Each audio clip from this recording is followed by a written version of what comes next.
Welcome to dream cinemas. இன்னைக்கு நம்ம பார்க்க போற எபிசோட் டெய்லி மூவி அப்டேட். எக்ஸ்க்ளூசிவான சினிமா அப்டேட்ஸ் தெரிஞ்சுக்கிறதுக்கு இப்பவே நம்ம ட்ரீம் சினிமா சேனலை சப்ஸ்கிரைப் பண்ணி வச்சுக்கோங்க. டைரக்டர் லோகேஷ் கனகராஜால எடுத்துக்கிட்டோம் அப்படின்னா இப்போ இருக்கு கூலி திரைப்படம் வந்து ரிலீஸ் ஆயிருக்கு. ஸோ இதுக்கப்புறமா நம்ம லோகி வந்து பாத்தீங்கன்னா கைதி 2 திரைப்படம் தான் டைரக்ஷன் பண்ண போறாரு அப்படிங்கிற மாதிரி தான் இருந்துச்சு. ஸோ இன்னைக்கு பாத்தீங்கன்னா லேட்டஸ்டா ஒரு நியூஸ் ஒன்று கிடைச்சிருக்கு. இந்த நியூஸ் வந்து பாத்தீங்கன்னா ஆல்மோஸ்ட் கன்ஃபார்ம்டு தான் அப்படிங்கிற மாதிரி சொல்லப்படுது. ஸோ அந்த வகையில நம்ம லோகேஷ் கனகராஜ் வந்து பாத்தீங்கன்னா சூப்பர் ஸ்டார் அண்ட் கமல்ஹாசன் இவங்க ரெண்டு பேர்த்தையும் வச்சு ஒரு படம் ஒண்ணு பண்ண போறாரு அப்படிங்கிற மாதிரி ஒரு நியூஸ் ஒன்று கிடைச்சிருக்கு. ஆக்சுவலா இதே காம்போ வச்சு ஒரு படம் பண்றதுக்கு ஏற்கனவே பாத்தீங்கன்னா டாக்ஸ் எல்லாம் போயிட்டு இருந்தது. எப்ப போச்சு அப்படின்னு பாத்தீங்கன்னா விக்ரம் திரைப்படம் ஸ்டார்ட் பண்றதுக்கு முன்னாடி இந்த மாதிரி லோகி வந்து பாத்தீங்கன்னா சூப்பர் ஸ்டாரையும் கமல்ஹாசனையும் வச்சு ஒரு படம் பண்ணலாம் அப்படின்னு சொல்லி பிளான் பண்ணி விக்ரம் திரைப்படத்துக்கு முன்னாடி வந்து பாத்தீங்கன்னா இதுக்கான டாக்ஸ் எல்லாம் போயிட்டு இருந்திருக்கு. சோ அதுக்கப்புறமா இவங்க ரெண்டு பேருமே வந்து பாத்தீங்கன்னா தனியா டிஸ்கஷன் பண்ணாங்க. சோ அதுல வந்து பாத்தீங்கன்னா இப்ப நம்ம ரெண்டு பேரும் சேர்ந்து படம் பண்ணா நிறைய ஃபேன்ஸ் வார்லாம் இருக்கும், பட்ஜெட்டுமே நிறைய ஆகும். சோ அதனால இந்த ப்ராஜெக்ட் வேணாம் அப்படிங்கிற மாதிரி அப்பவே பாத்தீங்கன்னா ரஜினி கமலும் முடிவு பண்ணிட்டாங்க. சோ அதுக்கப்புறமா தான் பாத்தீங்கன்னா கமல்ஹாசன் அவரை வச்சு விக்ரம் திரைப்படம் லோகி எடுத்தாரு. அண்ட் அதே மாதிரி இப்போ சூப்பர் ஸ்டார் வச்சு கூலி திரைப்படம் வந்து எடுத்திருக்காரு.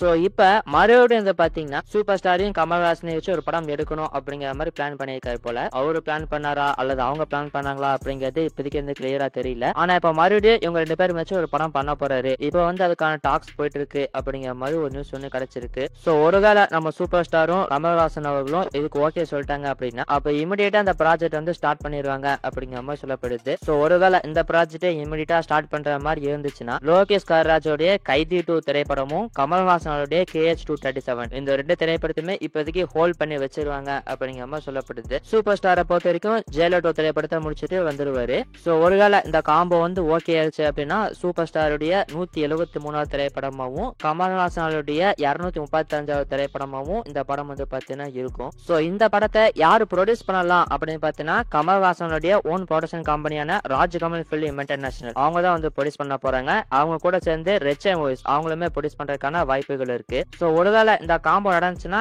என்ன கதை வச்சு லோகி பண்ணலாம் அப்படின்னு பாத்தீங்கன்னா இப்ப கூலி திரைப்படத்துக்கு முன்னாடி சூப்பர் ஸ்டார் கிட்ட லோகி வந்து பாத்தீங்கன்னா வேற ஒரு கதை ஒன்னு சொல்லியிருக்காரு. ஒரு ஃபேண்டசி பிலிம் பண்ணலாம் அப்படிங்கிற மாதிரி பிளான் பண்ணி அந்த கதையை தான் வந்து சொல்லியிருக்காரு. அண்ட் ஆல்சோ அந்த கதையில வந்து பாத்தீங்கன்னா சூப்பர் ஸ்டார் வில்லன். ஆனா அந்த ப்ராஜெக்டுக்கான டைம் வந்து நிறைய ஆகும் அப்படிங்கறதுனால அந்த ப்ராஜெக்ட் அப்படியே விட்டுட்டு லோகி வந்து பாத்தீங்கன்னா இந்த கூலி திரைப்படத்தை பண்ணாரு. சோ மேபி கமல்ஹாசனும் ரஜினியை வச்சு அவர் படம் பண்ணாரு அப்படின்னா மேபி அந்த கதையை பண்றதுக்கான வாய்ப்புகள் இருக்கு. சோ அந்த மாதிரி ஒரு ஃபேண்டசி பிலிம்ல கமல்ஹாசன் அவர்கள் வந்துட்டு ஹீரோவாவும் நம்ம சூப்பர் ஸ்டார் வந்துட்டு வில்லனாவும் நடிச்சா வந்து சூப்பரா இருக்கும். ஆனா இப்போதைக்கு பாத்தீங்கன்னா அது டாக்ஸ் தான் போயிட்டு இருக்கு. ஆனா இன்னொரு பக்கம் பாத்தீங்கன்னா இன்னொரு விதமான நியூஸ்மே வருது. அதாவது இதுக்கான டாக்ஸ் எல்லாமே முடிஞ்சிருச்சு. இப்ப இமிடியேட்டா அந்த படத்துக்கான ப்ரே ப்ரொடக்ஷனுக்கு வந்து ஸ்டார்ட் பண்ண போறாங்க. சோ இந்த படத்துக்கான ஷூட்டிங்கே வந்து அடுத்த வருஷம் ஜனவரி மந்த்ல இருந்து ஸ்டார்ட் பண்ணிடுவாங்க அப்படிங்கிற மாதிரியுமே நியூஸ் வருது. சோ இது ரெண்டுத்துல எது உண்மை அப்படிங்கிறது நம்மளுக்கு போக போக தெரிய வரும். சோ ஒருவேளை இந்த காம்போ நடந்துச்சு அப்படின்னா நம்ம தமிழ் சினிமாவோட பிக் ப்ராஜெக்டா இதா இருக்கும்னு நினைக்கிறேன். சோ இந்த காம்போக்கு நான் வந்து பாத்தீங்கன்னா ரொம்ப ஈகரா வெயிட் பண்றேன். சோ இந்த Lokesh Kanagaraj Kamal Haasan and super star இந்த காம்போ பத்தி நீங்க என்ன நினைக்கிறீங்க,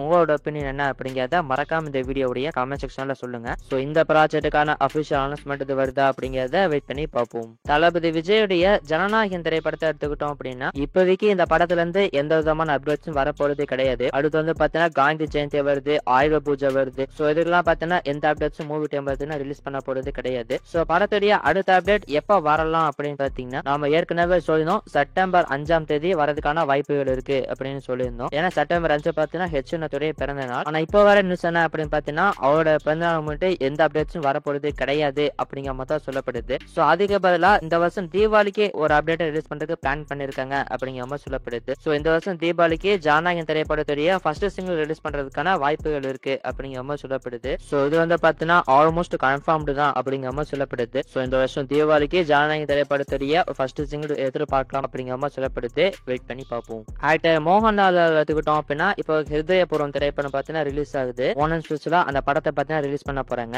சோ இதுக்கு அடுத்து அவர் பண்ண போற ப்ராஜெக்ட் வந்து திருஷ்யம் 3 தான். சோ இப்போ இந்த ப்ராஜெக்டுக்கான ப்ரே ப்ரொடக்ஷனுக்கு வந்து பாத்தீங்கன்னா போயிட்டு இருக்கு. சோ இந்த திருஷ்யம் 3 படத்துக்கான ஷூட்டிங் வந்து பாத்தீங்கன்னா செப்டம்பர் 18ஆம் தேதி ஸ்டார்ட் பண்ண போறாங்க அப்படிங்கிற மாதிரி நியூஸ் ஒன்று கிடைச்சிருக்கு. சோ செப்டம்பர் 18ஆம் தேதி கேரளா ட்ரீவண்டம்ல அந்த படத்துக்கான ஷூட்டிங்கை ஸ்டார்ட் பண்ணுவாங்க அப்படிங்கிற மாதிரி சொல்லப்படுது. சோ இந்த ப்ராஜெக்டை எப்ப ஸ்டார்ட் பண்ண போறாங்க அப்படிங்கறத வெயிட் பண்ணி பார்ப்போம்.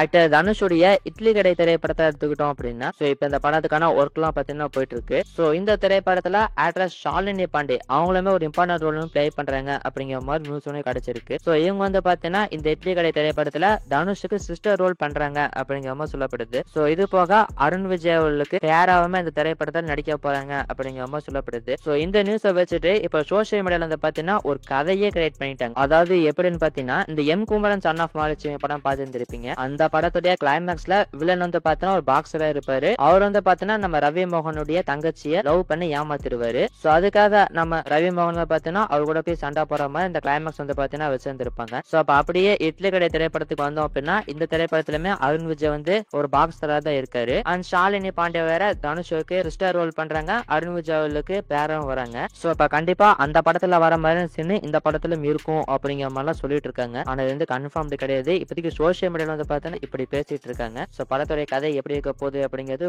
போதான் நம்மளுக்கு தெரிய வரும். வெயிட் பண்ணி பார்ப்போம். சோ இது போக இந்த இட்லி கடை திரைப்படத்துல ஆக்டர் பார்த்திபன் அவர் வந்து பாத்தீங்கன்னா ஒரு குரூஷியல் கேமியோ ரோல் வந்து இந்த படத்துல பிளே பண்ணிருக்காரு அப்படிங்கிற மாதிரி நியூஸ் கிடைச்சிருக்கு. சோ சின்னதா ஒரு இம்பார்ட்டன்ட் கேமியோ ரோல்ல அவர் வருவாரு அப்படிங்கிற மாதிரி சொல்லப்படுது. வெயிட் பண்ணி பார்ப்போம். ஆக்டர் துரைவிக்ரமாவில் எடுத்துக்கிட்டோம் அப்படின்னா இந்த தீபாவளிக்கு அவரோட பைசன் திரைப்படம் வந்து ரிலீஸ் ஆகுது. சோ இதுக்கப்புறமா அவர் பண்ண போற அவரோட 4வது திரைப்படத்தை பத்தி ஒரு நியூஸ் ஒன்று கிடைச்சிருக்கு. நம்ம ஏற்கனவே சொன்னதான் ரமேஷ் வர்மா அவர் தான் படத்தை டைரக்ஷன் பண்றாரு. கில் படத்தை தான் பாத்தீங்கன்னா இவங்க ரீமேக் பண்றாங்க. சோ இப்ப ரீசெண்டா பாத்தீங்கன்னா இந்த ப்ராஜெக்டான பூஜா செரமோனி விக்ரமுடைய வீட்டுல பார்த்து நடந்திருக்கு. சோ இந்த படத்தை வந்து பாத்தீங்கன்னா பென் மீடியா அவங்க தான் வந்து ப்ரொடியூஸ் பண்றாங்க. சோ இது போக இந்த படத்துக்கு வந்து பாத்தீங்கன்னா ஏஆர் ரஹ்மான் அவர் தான் மியூசிக் பண்ண போறாரு அப்படிங்கிற மாதிரி நியூஸ் கிடைச்சிருக்கு. சோ இது போக நம்ம ஏற்கனவே சொல்லியிருந்தோம் மணிரத்னமோட டைரக்ஷன்ல துருவ விக்ரம் ஒரு படம் பண்ண போறாரு அப்படிங்கறத சொல்லியிருந்தோம். சோ இப்போ அதை பத்தி லேட்டஸ்டா கிடைச்சிருக்கிற நியூஸ் என்ன அப்படின்னு பாத்தீங்கன்னா இந்த ரமேஷ் வர்மா ப்ராஜெக்டை முடிச்சுட்டு அதுக்கப்புறமா தான் மணிரத்னம் ப்ராஜெக்ட் அவர் ஸ்டார்ட் பண்ண போறாரு அப்படிங்கிற மாதிரி நியூஸ் கிடைச்சிருக்கு. சோ அந்த மணிரத்னம் அவருடைய ப்ராஜெக்ட் வந்து துருவ விக்ரமுடைய 5வது ப்ராஜெக்டா இருக்கும் அப்படிங்கிற மாதிரி நியூஸ் கிடைச்சிருக்கு. சோ இதுக்கான அபிஷியல் அனௌன்ஸ்மெண்ட் வருது அப்படிங்கறத வெயிட் பண்ணி பார்ப்போம். ஆக்டர் அல்லு அர்ஜுனுடைய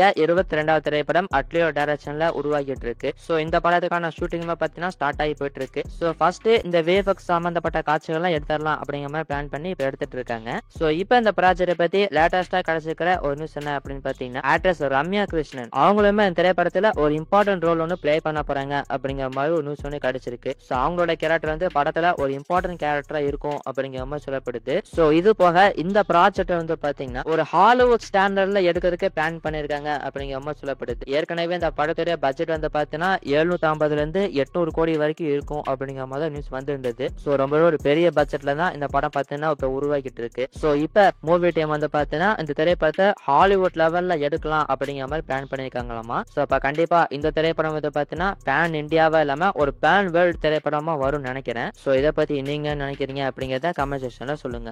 ஆக்டர் விஜய் ஆண்டனியுடைய சக்தி திருமுகன் திரைப்படத்தை எடுத்துக்கிட்டோம் அப்படின்னா இந்த திரைப்படத்தை செப்டம்பர் 5ஆம் தேதி ரிலீஸ் பண்ணதான் அனௌன்ஸ்மெண்ட் பண்ணாங்க. ஆனா இப்ப செப்டம்பர் 5ல இருந்து போஸ்ட்போன் பண்ணி செப்டம்பர் 19 ரிலீஸ் பண்ண போறோம் அப்படிங்கிற மாதிரி அபிஷியலா கன்ஃபார்ம் பண்ணிருக்காங்க. சோ அப்கோர்ஸ் மதராசி திரைப்படம் வரதுனால அந்த படத்தை வந்து பாத்தீங்கன்னா இப்ப போஸ்ட்போன் பண்ணி வச்சிருக்காங்க. சோ இது போக செப்டம்பர் 19ஆம் தேதி வந்து பாத்தீங்கன்னா ஆக்டர் கவினுடைய கிஸ் திரைப்படம் ரிலீஸ் ஆகிறதுக்கான வாய்ப்புகள் இருக்கு அப்படிங்கிற மாதிரி நியூஸ் ஒன்று கிடைச்சிருக்கு. சோ இந்த படத்தை செப்டம்பர் 19ஆம் தேதி ரிலீஸ் பண்றதுக்கு மூவி டீம் பிளான் பண்ணிருக்காங்க அப்படிங்கிற மாதிரி நியூஸ் கிடைச்சிருக்கு. சோ இதுக்கான அபிஷியல் அனௌன்ஸ்மெண்ட் வருதா அப்படிங்கறத வெயிட் பண்ணி பார்க்கலாம். சோ இது எல்லாமே தான் இன்னைக்கான அப்டேட்ஸ். இந்த டீம் சினிமா சேனல் நீங்க ஃபர்ஸ்ட் டைம் விசிட் பண்றீங்க அப்படின்னா மறக்காம சப்ஸ்கிரைப் பண்ணி வச்சுக்கோங்க. மீண்டும் இன்னொரு இன்ட்ரெஸ்டிங்கான மற்றும் சூப்பரான ஒரு வீடியோவில் உங்களை சந்திக்கிறேன். நன்றி, வணக்கம்.